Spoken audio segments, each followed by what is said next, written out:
เราเรียนรู้ทฤษฎีกันมามากมาย ตอนนี้ถึงเวลาของการรวบรวมอาวุธทั้งหมดที่มีเพื่อเข้าไปตัดรากถอนโคนกิเลสแล้วครับ ยินดีต้อนรับสู่ The Masters Decoded ถอดรหัสปรมาจารย์ครับ วันนี้เป็น EP สำคัญมากๆ จากคำสอนของดร.สุภี ทุ่มทอง ในหัวข้อหลักปฏิบัติเพื่อความสิ้นอาสวะ ทัศนมรรคกับภาวนามรรค วันนี้เราจะให้ AI มาช่วยขมวดปมให้เห็นภาพใหญ่ว่าธรรมะทั้ง 37 ประการ หรือที่เราเรียกว่าโพธิปักขียธรรม จะมาหลอมรวมกันเป็นมรรค8เพื่อเข้าห้ำหั่นกับความยึดมั่นถือมั่นได้อย่างไร นี่คือสูตรสำเร็จในการดับทุกข์ที่มีบันทึกไว้ในพระไตรปิฎกไปไขความลับนี้พร้อมกันครับ สวัสดีผู้ฟังทุกท่านนะคะ คือสำหรับเป้าหมายหลักของการเจาะลึกข้อมูลในวันนี้ เราอยากจะนำเอาแผนที่ที่ดูซับซ้อนมากๆในพระไตรปิฎกเนี่ยมากางให้พวกเราเห็นภาพรวมกันเลยค่ะว่าพอถึงเวลาที่เราต้องลงมือปฏิบัติเพื่อเดินออกจากความทุกข์จริงๆแล้วเนี่ยเราต้องเริ่มก้าวเท้าจากตรงไหน แล้วไอ้อาวุธทางปัญญาต่างๆที่ว่ามามันทำงานสอดประสานกันยังไงในจิตใจของเราค่ะ คืออย่างนี้นะครับก่อนที่เราจะไปรวบรวมอาวุธเนี่ยผมว่าเราต้องแน่ใจก่อนเลยนะว่าเรากำลังเล็งเป้าหมายถูกทิศทาง เพราะในข้อมูลมันระบุชัดเจนเลยว่าพระพุทธเจ้าทรงแบ่งสมาธิภาวนาหรือการทำสมาธิออกเป็น 4 แบบหลักๆ ซึ่งพอผมอ่านแล้วเนี่ยสะดุดใจมากเลยครับสะดุดใจตรงไหนคะคือแบบที่ 1เขาบอกว่าทำเพื่อให้อยู่สบายมีความสุขในปัจจุบันแบบที่ 2คือมุ่งไปทางอภิญญาหรือมิตาทิพย์รู้อนาคตอะไรแบบนี้ส่วนแบบที่ 3คือการฝึกให้มีสติรู้เท่าทันความรู้สึกหรือความคิดที่มันเกิดขึ้นและดับไปแล้วก็แบบที่ 4คือทำเพื่อความสิ้นอาสวะหรือล้างกิเลสให้สิ้นซากทีนี้ประเด็นที่ผมสงสัยก็คือเดี๋ยวก่อนการที่เรามานั่งหลับตาทำสมาธิเพื่อให้ตัวเองมีความสุขสบายใจในปัจจุบันแบบที่ 1หรือแม้แต่การมีสติรู้ทันความคิดตัวเองในแบบที่ 3เนี่ยมันก็ฟังดูเป็นเป้าหมายที่ดีแล้วก็เพียงพอแล้วสำหรับการใช้ชีวิตไม่ใช่เหรอครับเป็นคำถามที่เจอบ่อยมากค่ะใช่ไหมครับคือทำไมในทางพุทธศาสนาถึงมองว่าแค่นั้นยังไม่พอถ้ามองแบบนี้ไม่เหมือนเราเดินเข้าฟิตเนสไปยกเวทนิดๆหน่อยๆพอเหงื่อออกแล้วก็หยิบมือถือมาถ่ายรูปเซลฟี่หน้ากระจกให้ดูดีกลับบ้านไปมีความสุขแต่จริงๆแล้วเราไม่ได้สร้างกล้ามเนื้อที่แท้จริงให้ร่างกายเลยหรือเปล่าครับโหเปรียบเทียบเรื่องฟิตเนสได้เห็นภาพมากเลยค่ะใช่เลยค่ะคือถ้าเรามองถึงเป้าหมายสูงสุดของชาวพุทธซึ่งก็คือการไม่กลับมาทุกข์อีกเนี่ยการได้แค่ความสงบมันยังไปไม่ถึงจุดนั้นค่ะลองเจาะลึกกลไกของมันดูนะคะครับผมการทำสมาธิเพื่อให้จิตสงบหรือว่าได้ฌานเนี่ยมันคือการเอากำลังของสมาธิไปกดทับกิเลสเอาไว้ค่ะนึกภาพเหมือนเราเอาหินก้อนใหญ่ๆไปทับกอหญ้าเอาไว้ตราบใดที่หินยังทับอยู่หญ้ามันก็ดูเรียบร้อยดีใช่ไหมคะอ๋อคือเราก็รู้สึกว่าจิตใจเราสงบไม่มีโกรธไม่มีหลงสบายดีถูกต้องค่ะแต่ทันทีที่เรายกหินออกหรือว่าสมาธิเราคลายตัวลงเมื่อไหร่หญ้าหรือกิเลสพวกนั้นมันก็พร้อมจะงอกงามขึ้นมาใหม่ทันทีเลยค่ะส่วนไอ้การเจริญสติรู้ทันความคิดแบบที่ 3ที่บอกว่าดูความคิดเกิดดับเนี่ยมันก็ช่วยให้เราไม่ปรุงแต่งต่อจนเกิดความทุกข์ในเสี้ยววินาทีนั้นก็จริงแต่มันไม่ได้ไปทำลายความเห็นผิดที่มันฝังรากลึกอยู่เบื้องหลังความคิดนั้นเลยค่ะอ้าวแสดงว่า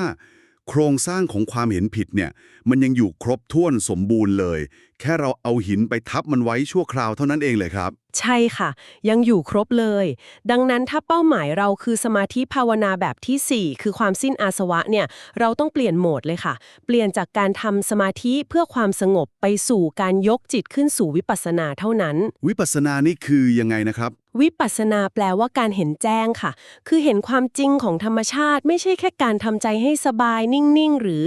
ว่างๆไปวันๆค่ะทีนี้ถ้าเป้าหมายคือการสิ้นอาสวะจิตของเราต้องไปโฟกัสหรือต้องทำความเข้าใจกับสิ่งไหนถึงจะไปถึงจุดนั้นได้ครับเพราะในข้อมูลบอกว่าเราต้องเป็นผู้รู้ผู้เห็นคือเห็นความเกิดและความดับของสิ่งที่เราเรียกว่าอุปาทานขันธ์ห้าขันธ์ห้าใช่ค่ะซึ่งไอ้ขันธ์ห้าเนี่ยมันประกอบไปด้วยรูปเวทนาสัญญาสังขารแล้วก็วิญญาณใช่ไหมครับถูกต้องค่ะถ้าผมลองยกตัวอย่างให้ผู้ฟังจับต้องได้ไม่ง่ายแบบนี้ได้ไหมครับคือสมมติผมมองไปที่มือของตัวเองมือที่เป็นเนื้อเป็นหนังนี่คือรูป ความรู้สึกปวดเมื่อยที่มือคือเวทนา ความจำได้ว่าอ๋อนี่คือมือของฉันนะ นี่คือสัญญา ความคิดที่อยากจะสะบัดมือให้หายปวดเนี่ยคือสังขาร และตัวที่ทำหน้าที่รับรู้เรื่องราวทั้งหมดนี้คือวิญญาณ แบบนี้เข้าใจถูกไหมครับ โห เป็นการแจกแจงที่เห็นภาพชัดเจนตามสภาวะจริงเป๊ะเลยค่ะ ใช่เลย ทีนี้การที่เราจะเห็นขันธ์ห้าให้ทะลุปรุโปร่งจนถอนความยึดมั่นได้เนี่ย พระพุทธองค์ตรัสว่าเราต้องเห็นขันธ์แต่ละกองใน3อาการด้วยนะคะ 3 อาการมีอะไรบ้างครับ อาการที่1คือต้องเห็นตัวสภาวะนั้นๆตามความเป็นจริง ว่ามันคืออะไรกันแน่ อย่างเช่นพอเราเห็นรูปก็ต้องเห็นว่ามันเป็นแค่ธาตุดินน้ำลมไฟที่มาประชุมรวมกัน ไม่ใช่ตัวตน ไม่ใช่ผู้หญิง ไม่ใช่ผู้ชายค่ะ อ๋อ คือมองข้ามสมมุติไปเลย ใช่ค่ะ ส่วนอาการที่2คือต้องเห็นเหตุแห่งความเกิดของมัน ว่าสิ่งเหล่านี้เนี่ยมันไม่ได้เกิดขึ้นมาลอยๆนะ และอาการที่3คือต้องเห็นความดับไปของสภาวะนั้นค่ะ คือเมื่อเหตุปัจจัยมันดับไป สิ่งนั้นมันก็ดับตามกฎธรรมชาติของมันค่ะ แต่เดี๋ยวก่อนนะครับ ตรงอาการที่2ที่บอกว่าเห็นเหตุแห่งความเกิดเนี่ย ในเอกสารเขาระบุไว้ว่า รูปเกิดจากอวิชชา ตัณหากรรม และอาหาร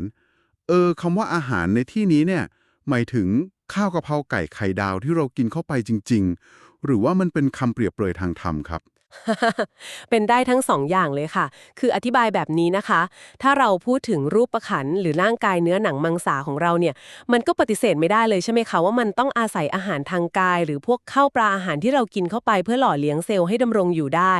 อันนี้ make sense ครับ ขาดอาหารร่างกายก็พัง ใช่ค่ะ นั่นคือความหมายตรงตัวเลย แต่ถ้าเราขยับไปพูดถึงขันธ์ที่เป็นนามธรรมอย่างเช่นเวทนา สัญญา สังขารหรือวิญญาณคำว่าอาหารในที่นี้จะไม่ได้หมายถึงของกินแล้วนะคะ แต่จะหมายถึงผัสสะหรือการกระทบค่ะ การกระทบ เช่น ยังไงครับ เช่น ตาไปกระทบกับรูป หูไปกระทบกับเสียง การกระทบเหล่านี้นี่แหละค่ะที่เป็นอาหารชั้นดี ที่ไปหล่อเลี้ยงให้เกิดความรู้สึก หรือเกิดความคิดปรุงแต่งขึ้นมา ดังนั้นเนี่ยเวลาที่เราฝึกวิปัสสนา เรากำลังเพ่งมองทะลุเข้าไปให้เห็นวงจรเหตุและผลเหล่านี้แหละค่ะ แบบนี้นี่เอง พอพูดถึงการเห็นสภาวะเกิดระดับแบบนี้เนี่ย ผมนึกถึงเวลาที่เราไปดูหนังในโรงภาพยนตร์เลยครับ อือหือยังไงคะ คือปกติเวลาเราดูหนังเนี่ย เราก็จะอินไปกับเรื่องราวบนจอใช่ไหมครับ ร้องไห้หัวเราะไปกับพระเอกนางเอก เราเชื่อหมดใจเลยว่าเรื่องราวตรงหน้าเนี่ยคือของจริง อินจัดเลยใช่ไหมคะ ใช่ครับ แต่แต่ถ้าเราเปลี่ยนโหมดการมองเป็นการมองแบบวิปัสสนา มันเหมือนกับเราเดินเข้าไปใกล้ๆจอหนัง แล้วเพ่งมองจนเห็นว่า เฮ้ย จริงๆแล้วมันไม่มีพระเอกนางเอกในจอนี่นามันมีแค่พิกเซลแสงสีแดง สีเขียว สีน้ำเงิน ที่มันกระพริบติดดับๆเกิดระดับสลับกันไปมาทีละเฟรมด้วยความเร็วที่สูงมาก จนตาเราโดนหลอก การเห็นขันธ์ห้าเกิดระดับ มันก็คือการมองให้เห็นพิกเซลของชีวิตแบบนี้หรือเปล่าครับ ฮะใช่เลยค่ะ กลไกการหลอกลวงของจิตเนี่ยมันทำงานแบบเดียวกับจอภาพยนตร์เป๊ะเลย การที่เราหลงอินไปกับเรื่องราว ร้องไห้ดีใจไปกับสมมุติบัญญัติ นั่นคือสภาวะที่จิตเราถูกอวิชชาครอบงำอยู่ค่ะ แต่การที่เราถอยออกมา แล้วเห็นพิกเซลที่กระพริบเกิดและดับ นั่นแหละค่ะ คือการทำงานของวิปัสสนาปัญญา โอ้โห ชัดเจนมากครับ ซึ่งในทางปฏิบัตินะคะ เมื่อเราเข้าไปทำความเข้าใจสิ่งนี้ พระไตรปิฎกเขามีคำศัพท์ที่อธิบายกระบวนการนี้ไว้เป็นลำดับขั้นเลยค่ะ มีคำศัพท์เฉพาะด้วยเหรอครับ ใช่ค่ะ เบื้องต้นเลย เราต้องทำความเข้าใจสภาวะให้ชัดเจนก่อน สิ่งนี้เรียกว่าการกำหนดรู้หรือยาตะปริญญานะคะ ยาตปริญญา ก็คือการรู้ตัวว่าอ้อนี่คือพิกเซลแสงนะ ไม่ใช่คนจริง ถูกต้องค่ะ จากนั้นเมื่อเราเฝ้าดูพิกเซลเหล่านั้น มันเกิดดับซ้ำๆเราจะเริ่มเห็นโทษภัยของมันค่ะ เห็นว่า เฮ้ย มันไม่เที่ยงนี่นา ทนอยู่ในสภาพเดิมก็ไม่ได้ ควบคุมสั่งการอะไรก็ไม่ได้ สภาวะที่จิตเริ่มรู้สึกเบื่อหน่ายนี้ เรียกว่าการเห็นอาทินะโวค่ะ ๆทีนะโวคือเริ่มเบื่อหน่ายและไม่อินกับหนังละ ใช่ค่ะ และท้ายที่สุดเลย เมื่อปัญญาเราคมกล้าเต็มที่ มันจะนำไปสู่การสลัดคืน หรือละทิ้งความยึดมั่นถือมั่นโดยสิ้นเชิงเลยค่ะ กระบวนการสลัดทิ้งขั้นเด็ดขาดนี้ เรียกว่าปหานปริญญาค่ะ แต่ปัญหาคืออย่างนี้สิครับ ตาเนื้อหรือว่าปัญญาธรรมดาของพวกเราในตอนนี้เนี่ย มันมองไม่เห็นไอ้พิกเซลเหล่านั้นนะสิครับ เฮ้อนั่นสิคะ คือจิตมันพร้อมจะถูกเรื่องราวในหนังดึงกลับไปอินได้ตลอดเวลาเลยร้องไห้ดีใจไปกับสมมุติบัญญัติตลอดแล้วแบบนี้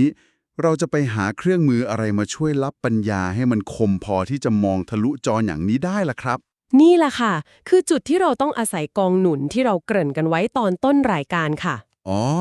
กองหนุนที่ว่านี่คืออะไรครับกองหนุนที่ว่านี้คือธรรมะทั้ง37ประการหรือที่เราคุ้นหูกันว่าโพธิปักขิยธรรม37ค่ะซึ่งมันประกอบไปด้วยอะไรบ้างก็มีตั้งแต่สติปัฏฐาน4สัมมาปัฏฐาน4อิทธิบาท4อินทรีย์5พละ5โพชฌงค์7และมรรคมีองค์8ค่ะเยอะมากใช่ค่ะ แต่สิ่งที่ดรสุพีท่านได้ขยายความไว้แล้วมันน่าทึ่งมากๆก็คือ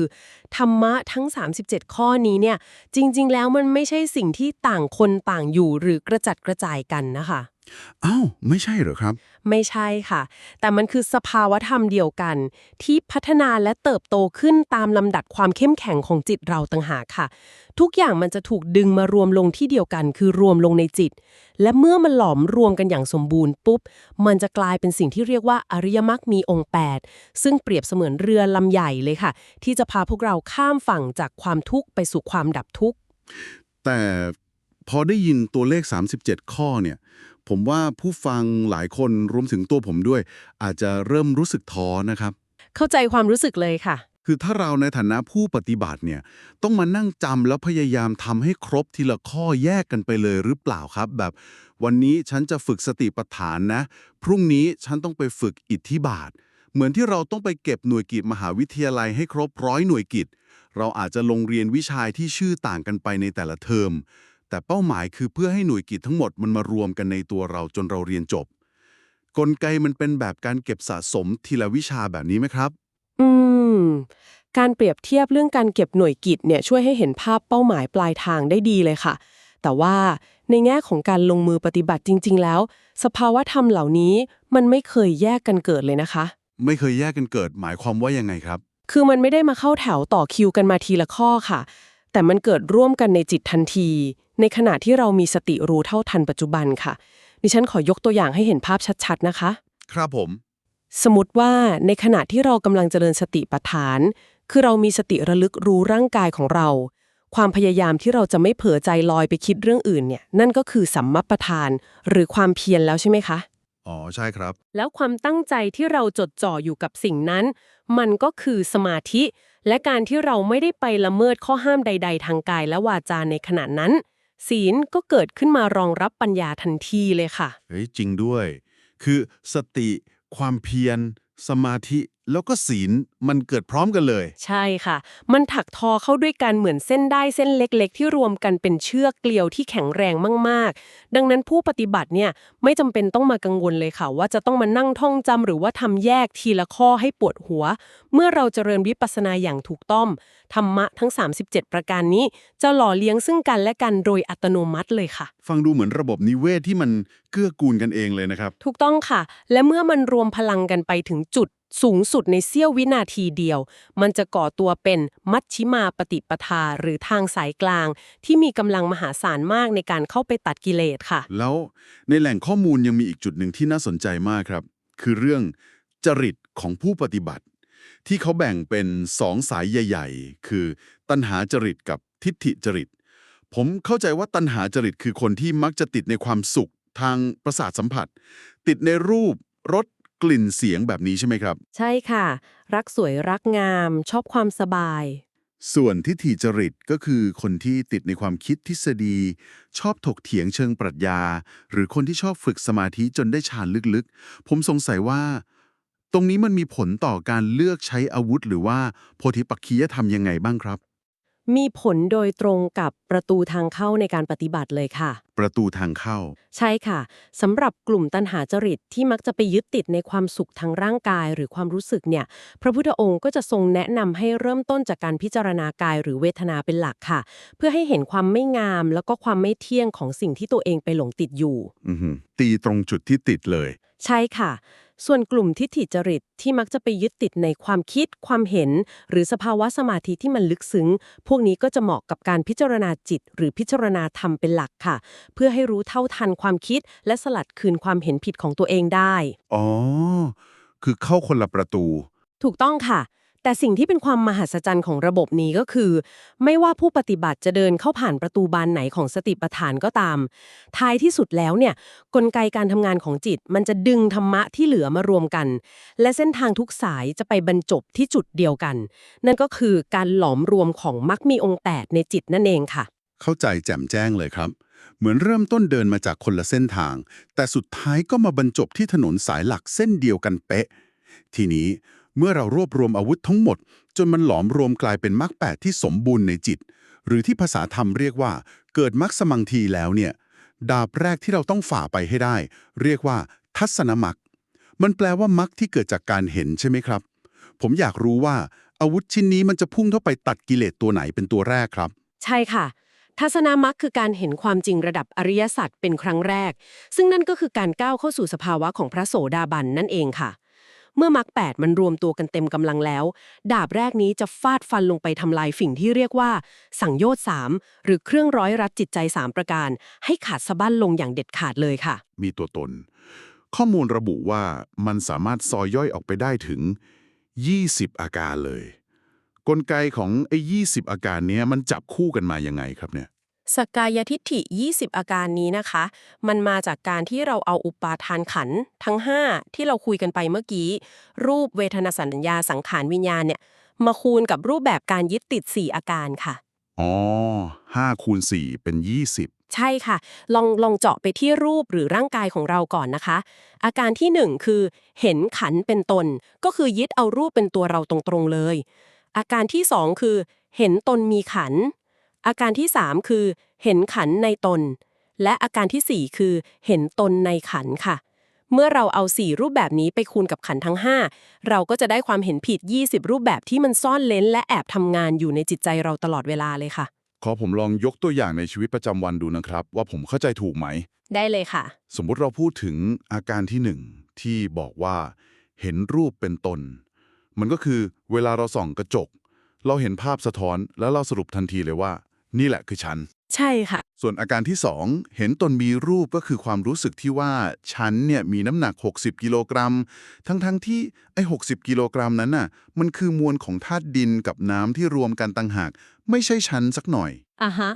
ถูกต้อง แล้วถ้าลองขยับไปที่นามธรรมอย่างเวทนาบ้างเวลาเราขับรถอยู่แล้วมีคนปาดหน้า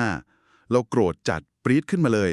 เราก็จะเหมาทันทีว่าฉันกำลังโกรธซึ่งนั่นคือการเอาความรู้สึกหรือเอาเวทนามาเป็นตัวตนใช่ไหมครับการยึดติดแบบนี้แหละที่ไอ้ทัศนมรรคมันจะพุ่งเข้าไปตัดทิ้งหืถูกต้อง100%เลยค่ะ ความทุกข์แสนสาหัสของมนุษย์เราเนี่ย มันเกิดจากการที่เราพยายามไปควบคุมสิ่งที่เป็นเพียงเหตุปัจจัยทางธรรมชาติค่ะ พอเราไปยึดว่ามันคือเราหรือของเรา เราก็เลยอยากสั่งให้มันไม่แก่ไม่ป่วยไม่ดับไป ซึ่งเอาเข้าจริงมันฝืนกฎธรรมชาติมากๆทัศนมรรคจะเข้าไปทำลายความเห็นผิดตรงนี้ค่ะ ทำให้เราเห็นชัดเจนเลยว่า รูปก็ดีหรือความโกรธก็ดีเนี่ยมันเป็นเพียงสภาวะที่เกิดแล้วดับไม่ให้ตัวตนใดๆเลยแล้วสมมติถ้าจิตเราเริ่มมองเห็นความจริงแล้วว่าเฮ้ย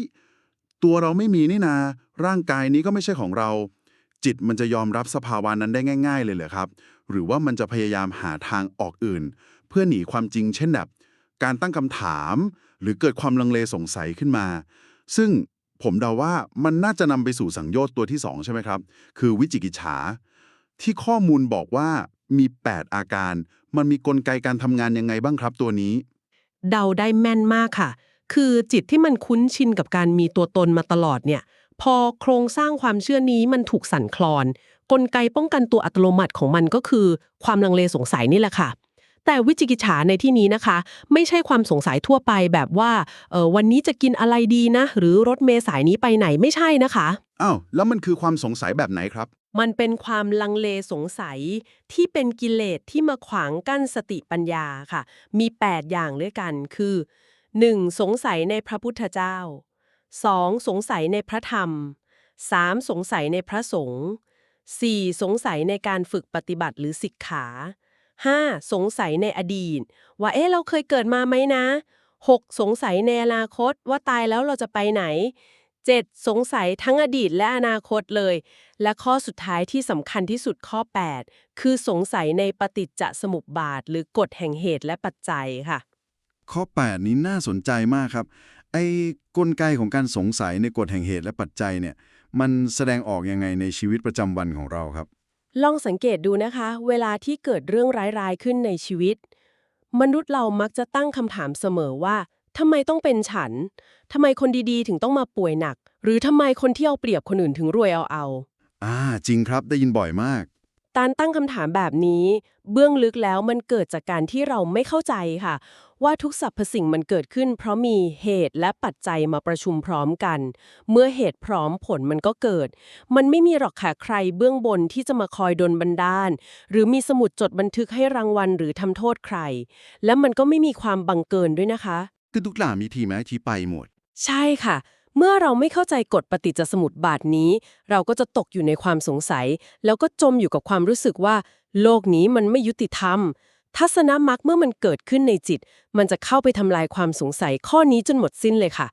ผู้ที่ผ่านด่านนี้ไปได้ จะเข้าใจอย่างถ่องแท้เลยว่า ทุกอย่างที่เกิดขึ้นเนี่ยล้วนสมเหตุสมผลตามปัจจัยของมันเสมอค่ะ แล้วพอเราเลิกสงสัยเข้าใจเรื่องเหตุและปัจจัยทะลุปรุโปร่งแล้วเนี่ยมันยังจะมีความพยายามที่จะไปต่อรองกับธรรมชาติอีกไหมครับแบบว่าโอเคฉันเข้าใจเรื่องกรรมละงั้นฉันขอไปทำพิธีกรรมศักดิ์สิทธิ์บางอย่างไปไหว้อะไรสักอย่างเพื่อให้ฉันหลุดพ้นจากทุกข์ได้ไหม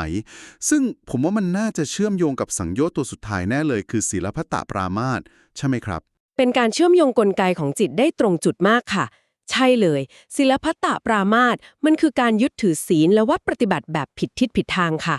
เป็นความเชื่อฝังหัวว่ามนุษย์เราเนี่ยจะบริสุทธิ์หรือหลุดพ้นจากกิเลสได้ โดยวิธีการอื่นที่นอกเหนือไปจากอริยมรรคมีองค์ 8 ค่ะ วิธีการอื่นเช่นอะไรบ้างครับเช่น เชื่อว่าการทรมานร่างกาย การอดอาหาร การไปบูชาไฟ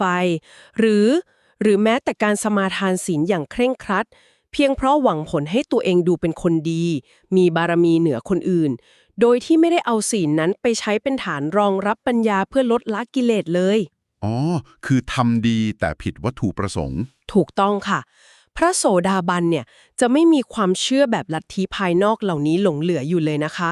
ท่านจะมั่นใจแบบ100%เลยว่า ทางรอดเดียวที่พิสูจน์แล้วคือการเจริญมรรคมีองค์ 8 เท่านั้น ไม่มีทางลัดหรือเวทมนต์คาถาใดๆที่จะมาช่วยให้พ้นทุกข์ได้ค่ะ โห ฟังดูกลไกการทำงานของมรรค8ที่ต้องไปไล่ฟันไอสังโยชน์ทั้ง3ตัวนี้แล้วเนี่ย ผมรู้สึกว่ามันมีประเด็นหนึ่งที่น่าจะขาใจพวกเราหลายคนเลยนะครับ ประเด็นไหนคะ คือถ้าเราจะต้องปฏิบัติธรรม รวบรวมกำลังความเพียรทั้งหมดที่มี เพื่อไปพยายามทำลายไอสิ่งที่เรียกว่าตัวตนเนี่ย หรือพยายามไปต่อสู้กับมัน มันฟังดูเหนื่อยและบีบคั้นจิตใจมากเลยนะครับอาจารย์ เพราะเอาจริงๆนะต่อให้เราพยายามวิเคราะห์แค่ไหนตอนนี้วินาทีนี้เนี่ยเราก็ยังรู้สึกเต็มอกอยู่ดีว่า เป็นเราที่กำลังนั่งพูดนั่งฟังอยู่ การที่เราต้องไปฝืนทำลายสิ่งที่มีอยู่ มันจะไม่กลายเป็นการสร้างความเครียดซ้อนทับเข้าไปในใจเราอีกชั้นหนึ่งเหรอครับโอ้โห นี่คือจุดพีคและเป็นความเข้าใจผิดที่นักปฏิบัติหลายคนติดกับดักอยู่เลยค่ะ เอ้าเข้าใจผิดเหรอครับใช่ค่ะ เราต้องปรับมุมมองใหม่ให้ชัดเจนตรงนี้เลยนะคะว่า เราไม่ได้กำลังทำลายตัวตนค่ะ เพราะในความเป็นจริงแล้วตัวตนมันไม่เคยมีอยู่จริงตั้งแต่แรกเลยค่ะ เดี๋ยวไม่เคยมีอยู่จริง ใช่ค่ะ สิ่งที่มรรค8พุ่งเข้าไปตัดและทำลายทิ้งเนี่ยไม่ใช่ตัวตนนะคะ แต่คือทิฏฐิหรือความเห็นผิดที่ไปหลงอุปโลภว่าไอ้ขันธ์5เนี้ยคือตัวตนต่างหากล่ะค่ะ หมายความว่าเรากำลังไปพยายามฆ่าผีที่มันไม่มีจริงมาตั้งแต่ต้นใช่ไหมครับใช่ค่ะ ลองนึกภาพตามแบบนี้นะคะ สมมุติว่าเราเดินเข้าไปในห้องที่มืดสนิทเลย แล้วเรามองเห็นเงาตะคุ่มขดอยู่บนพื้น ครับเราตกใจกลัวสุดขีดเลยคิดว่ามันคืองูพิษ ร่างกายเราตอบสนองทันทีเหงื่อแตกใจเต้นแรง ความทุกข์ความหวาดกลัวมันเกิดขึ้นจริงๆเลยใช่ไหมคะ ใช่ครับกลัวสุดจากนั้นเราก็พยายามจะหาไม้มาตีงูตัวนั้นคำถามคือสิ่งที่เราพยายามทำลายคืองูใช่ไหมคะแต่ประเด็นคืองูมันไม่มีจริงค่ะสิ่งที่เราต้องทำลายไม่ใช่การไปตีงูแต่คือการทำลายความมืดและความเข้าใจผิดของเราเองต่างหากค่ะ ทันทีที่เราเดินไปเปิดไฟแสงสว่างสาดส่องลงไปเราเห็นชัดๆเลยว่าไอ้สิ่งที่ขดอยู่บนพื้นอ่ะมันคือเชือกธรรมดาเส้นหนึ่ง อือหือ ทันทีที่เห็นความจริง ความกลัวอัตราการเต้นของหัวใจและงูในจินตนาการ มันก็อันตรธานหายไปเองโดยอัตโนมัติเลยค่ะ เราไม่ต้องออกแรงตีงูเลยแม้แต่น้อย วิปัสสนาปัญญาก็คือการเปิดไฟดวงนั้นแหละค่ะ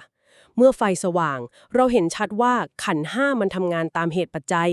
ความเห็นผิดว่ามีตัวตน มันก็ดับไปเองตามธรรมชาติเลยค่ะ คุณลุกเลยครับ เป็นกลไกที่อธิบายการทำงานของปัญญาได้กระจ่างมากๆ เหมือนตอนแรกที่เราคุยกันเรื่องจอหนังเลย พอปัญญาเราเห็นพิกเซลแสงอย่างชัดเจน ความเป็นพระเอกนางเอกมันก็ดับสลายไปเอง โดยที่เราไม่ต้องปีนจอขึ้นไปวิ่งไล่ฆ่าพระเอกนางเอกในจอเลย นี่คือการทำงานของทัศนมรรคหรือการเห็นความจริงในดาบแรก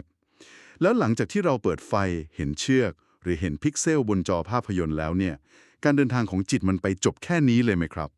เมื่อผ่านด่านแรก หรือทัศนมรรคตัดสังโยชน์3ขาดสะบั้นลงได้เนี่ยการเดินทางยังไม่จบนะคะ แต่จิตจะเข้าสู่กระบวนการที่เรียกว่าภาวนามรรคค่ะ ซึ่งมันก็คือการเดินตามมรรค8เส้นทางเดิมนี่แหละค่ะ แต่เป็นการเจริญให้ยิ่งขึ้นไป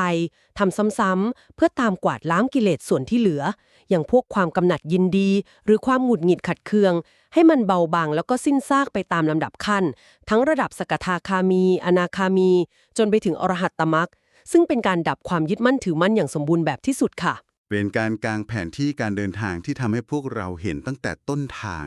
กลไกระหว่างทาง ไปจนถึงปลายทางแบบทะลุปรุโปรงจริงๆครับ ก่อนที่เราจะลั่นไปในวันนี้ ผมอยากจะขอทิ้งท้ายด้วยคำถามกระตุกต่อมความคิด ให้พวกเราเอาไปคบคิดกันต่อในชีวิตประจำวันครับ ถ้าสิ่งที่เราเพิ่งได้ถกกันมาทั้งหมดนี้ คือความจริง ถ้าขันธ์ห้าทั้งรูปและนามมันแค่ทำงานประสานกันตามเหตุและปัจจัยล้วนๆ และไอความรู้สึกที่ยึดติดว่าเป็นตัวตนหรือตัวฉัน